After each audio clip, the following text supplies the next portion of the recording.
যখন কেউ মিথ্যা কথা বলে ফেরেশতা তার পাশ থেকে 1 মাইল দূরে চলে যায়। নাউজুবিল্লাহ বলেন, নাউজুবিল্লাহ। কয় মাইল দূরে? 1 মাইল বরাবর। কেন চলে যায়? তার মুখের ভিতর থেকে মিথ্যার গন্ধ বের হয়, দুর্গন্ধ, যেটা ফেরেশতারা সহ্য করতে পারে না। ওনারা খুশবু পছন্দ করে।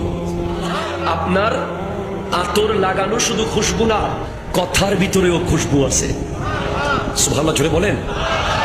ওয়ান ম্যান শো মারা শুধু খুশবু না, সালামের মধ্যেও খুশবু আছে, আদবের মধ্যেও খুশবু আছে, সত্য কথার ভিতরেও খুশবু আছে। যখন কেউ সত্য কথা বলে তখন ওই কথা থেকে খুশবু বের হয়, ফেরেশতা তার কাছে থাকে।